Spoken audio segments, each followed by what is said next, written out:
The 49ers played yesterday, and what's normally a reaction Monday, a borderline overreaction Monday, has been mixed in with all sorts of chaos. One thing that stays consistent, though, if you're watching us on YouTube or Twitch, see that middle of the screen? It's our guy, Larry Krueger of Niners Nightly. And, of course, the Krug Show on YouTube is here to help us break it down. And got to break down our first loss of the year. So it's a losing Monday here, Krug, but we appreciate your time nonetheless. And let's get right into it. How's it going? Well, it's going, man. It's going. It was an ugly game. It was an ugly game on a lot of fronts. It wasn't just one thing, but now they got to pick up the pieces and heal quickly because they got a quick one Thursday against the Rams. And is JJ going to be there? Is Pearsall going to be there? Is Brock going to be there? I don't know that we have the answer to any of those questions yet. Yeah, yesterday was a unmitigated disaster, Larry. They got beat in every single aspect of the game. Offense, defense, special teams. They lost both lines of scrimmages. It just was not good. But I do want to start with the quarterback and Brock because he didn't play well, obviously. I thought there was way too much pressure on him the entire game. But you did note that you thought Brock was missing high in practice a little bit, that you saw him. And I know you guys don't get a chance to watch much. I don't think I've ever seen him throw high in practice. I mean, it's just not. Practice is different, especially the area you're watching where it's really not team drills yet. It's just out there warming up. So was he missing high? It's his right big toe. Was he not stepping up or driving mechanically, getting his feet lined up to the ball? And then when you saw him in the game, most of his misses were high over the middle, and he had the one tipped, and he is under 6'1", and it's hard for him to see when he is sitting in the midline, especially with right guard pressure. But what you saw on the practice field, him missing high, and then clearly in the game he missed high. What did you see from Brock and the footwork and how he played yesterday? Well, when I found out he had the injury, I talked to a couple of my buddies who do quarterback camps, and they work on the mechanics of the quarterback. And I said, hey, if a guy's got turf toe and it's tender, what's the impact on the quarterback's throwing? And he said, some quarterbacks will put that toe down softer and sometimes later than they should, and it affects their release point, and a lot of times they release high. Look for that. So that's kind of what I went into practice looking for last week, and I got a chance to see practice Wednesday, Thursday, and Friday. Now, on Wednesday and Thursday, I thought he was consistently high with a number of passes, and I just had never seen that before from Brock. I mean, he's literally sailing passes over receivers. Guys, some of these passes guys didn't even jump for. So I thought maybe it was cause and effect, and I asked him about it after the game, and he said, I'm not really sure if it's cause and effect. He said, I gotta watch the film. I gotta evaluate the whole thing, and I gotta be really honest with myself. And that was last night. Supposedly him and Shanahan had a phone call after the game last night, where Brock said that the toe was getting a little bit more painful as the night wore on. And according to the reports this morning, that pain even grew this morning. So I think his status for Thursday is, at least up in the air at this point. Yeah, I would imagine so, given the pain he was feeling and what he told Coach Kyle Shanahan. So, Krug, bigger concern today as we get ready to turn the page on September, the offensive line or the defensive line? Wow, that's a good one. Well, the defensive line just lost a great player. Mm. And there's no question that it's hard to overcome the loss of a great player. I mean, it's really rare that you can get a guy on your front four that can command a double team. And when you do, man, they're golden. And then when you take that guy away, the impact that's dramatic, because you're being guarded and blocked in a different way than you were prior to that. So that's a huge loss. And then the offensive line, Trent Williams looks like he's maybe at the end. And eventually, I mean, Father Time's undefeated. Eventually, that's going to be the case. I also think Connor Colby's not playing the way Connor Colby can play.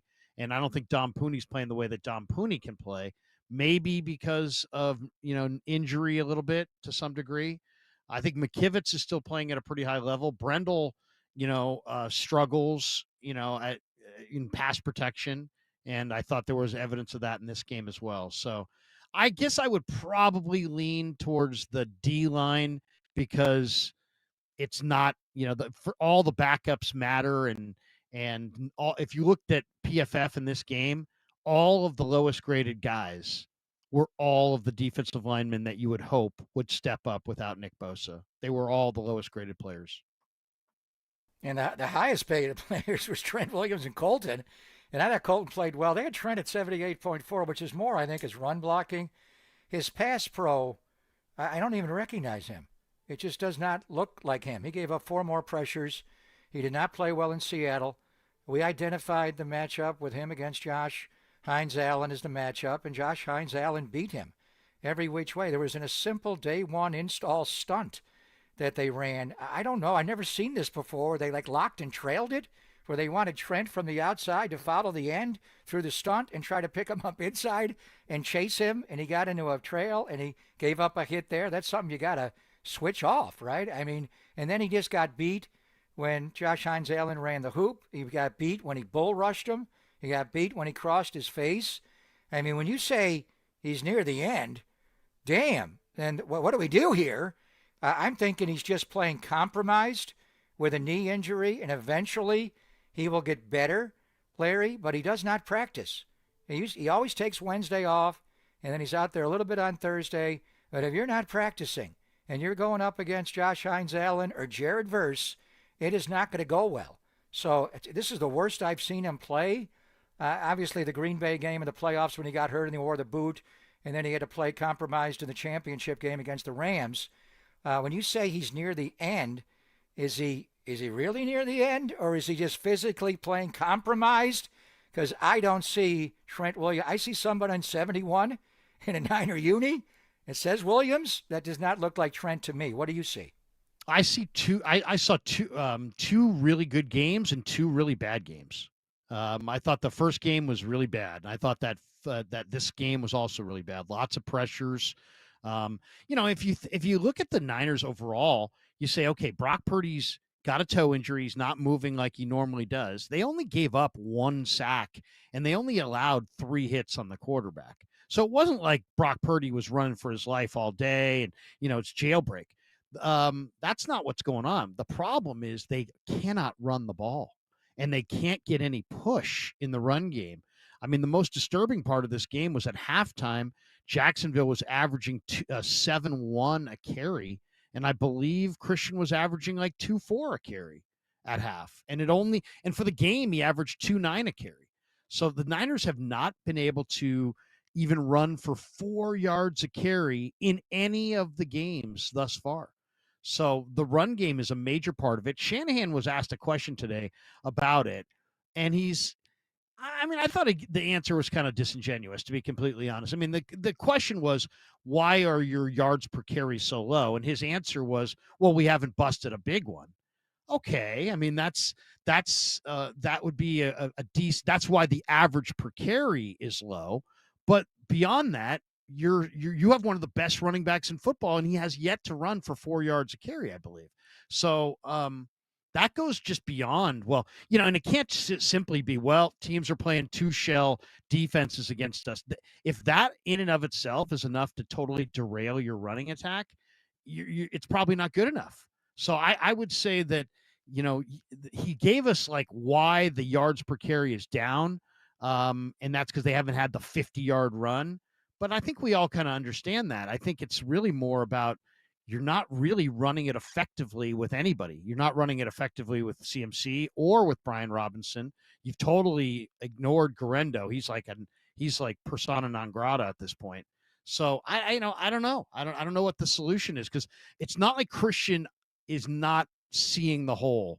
I think the holes aren't there. I think he's running into a brick wall a lot of times. Last couple minutes here with Larry Krueger. Do you have a sequence from yesterday that you would mark as the biggest backbreaker for the 49ers? Because I think there's 2 that really stick out. And one of them, Papa went right to, which was early second quarter. Luke Farrell fumbles. Next play, Travis Etienne, 48-yard touchdown after the Jags had a long drive to open it up where they didn't get any points out of it. The second one was in the third quarter when Kendrick Bourne dropped a third down pass. Then Thomas Morstead punts and Parker Washington takes it all the way back the other way, highlighting everybody's favorite topic, special teams. I don't know if you got a favorite between those two or maybe something else, but just too many backbreaking sequences yesterday swinging the game in favor of Jacksonville. Yeah, I mean, I would have to go with that second one. I mean, I know nobody wants to hear this, but what are they messing around with Kendrick Bourne for? I mean, when was Kendrick Bourne last good? I mean, he wasn't good last year. He tore his ACL in 23. I don't think he's that good of a player. I think if Kyle Shanahan were sitting here, I think one of the first questions I would want to ask is, hey Kyle, how come Demarcus Robinson, who literally was your best receiver all summer, gets a 3-week vacation because of the suspension? He comes back, he gets 2 targets. And Kendrick Bourne, who's a street free agent that anybody could have and didn't want, gets 4 targets. I mean, make that make sense. Why is Kendrick Bourne, who's basically shouldn't even be in the league anymore, why is Kendrick Bourne out targeting Demarcus Robinson? I need to know that.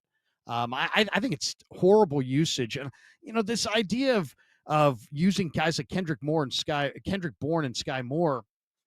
I mean, that's where you're at. I mean, that's a far cry from the original plan. I mean, you had Ayuk and Debo and JJ not that long ago, and now you're leaning on Kendrick Bourne, who nobody wanted, and Sky Moore, who also nobody wanted. I find their Kyle said today, hey, we haven't had one practice where all 3 top receivers can get out there at the same time. But I mean, I think they just need to reassess. I mean, I think Kendrick Bourne is done. And I don't think Sky Moore is a receiver. I think he's a return man solely. So I don't know what Demarcus Robinson needs to do, but on this receiving core, he should get a big lion's share of the reps, especially if Ricky's knee is serious and he's not going to play Thursday night. You have to start featuring Demarcus Robinson because he's your only healthy receiver that's not past his prime. And he's a former Ram, so he's going to be fired up going back there. Yeah. And I do remember going there early in the year, and they didn't have Puka, they didn't have Cooper Kupp, and it was Tutu Atwell, and it was Demarcus Robinson, and Yeah. that's the game that really kind of spiraled away in the special teams gaffes and all of it. But now they've got Puka Nacua healthy. Cooper no longer there. They bring in Devontae, but it's Puka that is the guy. I mean, 15 targets yesterday. And Indianapolis is good. I watched that entire game. If they don't bobble the ball going in the end zone after the long run by the receiver, they're right there. And then Tutu got over the top. The Rams really had a battle to beat them. But Devontae is a great route runner. He's playing with a bit of a hamstring, Larry. But the combination of Matthew Stafford and his ball placement and Puka Nacua, who doesn't need any separation at all. He's like A.J. Brown. Just throw him the damn ball. He's going to vice grip it. And then he's got a yak bro. I mean, yesterday, 15 targets, 13 catches for 170 and a touchdown. Wow. So what do they do with this guy? Can the pass rush get home to force the quick throws we usually see from the Rams and Stafford? We saw it yesterday from Trevor Lawrence. I'm not sure it was always needed. So they got a lot of weapons. The running back's a good player, Kyron Williams. They got tight ends. But Puka Nacua has become one of the most fed wide receivers in football and one of the most unstoppable. How do they slow him down? Well, I mean, you just the nice thing about Puka is he's not a burner, so you should be able to just put yourself inside of his hip pocket and just not give him any separation. I mean, he's not going to run by you. You can hug up on him. What's Renardo Green's health situation? I think that's going to be a big question going into this game. How comfortable are they with Terrell Luter? But also, don't forget, the Rams threw in this game against the Colts, which I did watch this morning on the NFL Plus really quickly. They give you the condensed version. You can watch it in like 28 minutes. They threw 8 passes to their running backs in this game. So, yes, he will go to Puka. Yes, he will stretch the field with Tutu and they'll go to Devontae and they'll use the tight end. But don't forget that he will dump it to Kyron Williams and he will dump it to Blake Corum. And both those guys are good, solid factors in the receiving game and can burn you. So I think that's something the Niners have to be aware of is the receiving ability of those 2 Rams runners. No question about it. And not to mention the receiving ability of their top two receivers in Puka Nacua and Devontae Adams, and the defensive line that they got to deal with. So it's going to be a tough task to rebound from that one in such a short amount of time. But if they can get that one done and you're talking 4-1, 3-0 in the division, I would say, given all the injuries and all the circumstances, anybody would have taken that deal in a heartbeat. So, Krug, we appreciate you coming by. As always, we'll do this again next Monday after we have a few extra days to marinate on Thursday's game. And, enjoy the tight turnaround, and we'll talk to you soon. Pop, great to hear you back and rolling. Lots of people asking about you at the game yesterday. Awesome to hear your voice, and glad you're on the mend. And we'll be listening, guys. A lot of exciting stuff. Warrior Media Day. Bye Melvin. Yeah. Niners in a loss. There's always a crisis on a Monday. No shortage of things to make you guys blow up ratings wise. Who do you want them to hire as the next manager of the Giants, Larry? What are you thinking? I had a guy whisper Hundley, the former backup to Buster, who was there Friday night for the Willie Mack Award. He was a former Willie Mack Award guy. That's probably why he was there. But, I think he's an interesting guy. He's been in Texas. I think he's a catcher. I like the catcher element. I was kind of hoping that they would have gone for Stephen Vogt when they chose Melvin. Now Vogt's obviously moved on to the Guardians, but somebody like that, and I think Hundley, the former Giant backup catcher, might be kind of a sleeper candidate to keep your eye on. Okay, I like it. Yeah, we were talking a little Stephen Vogt here earlier because Papa mentioned it. Cleveland's ownership doesn't like to. They don't like to pay a lot of money, so they're not going to pay him. Not out of the cards. Contract. Why not lure him here and make a trade? I'll give you another guy that I really always thought would be a hell of a manager is Jason Varitek. I always thought Varitek would be an incredible manager. And, there was times when I walked into that Red Sox clubhouse when they came to Oakland, and you could tell that he was kind of the alpha. And we're talking about a room that had Manny Ramirez and Nomar and Schilling and, all kinds of guys, Ortiz, and yet you really got the feeling that he was the leader. The Varitek was kind of like the guy. Did you watch Comeback, the doc on Netflix on the comeback I did. the Red Sox had? I did. A lot of Varitek in that. He's a tough, strong guy. I love the idea of a former catcher. I think the catchers are great calls. They see the game from a different perspective. But I think Bob Melvin, there was just, there's a lot of the losses I think have compounded, I think have worn him down through the years. And I wouldn't blame everything on him, but I think Buster made the right call.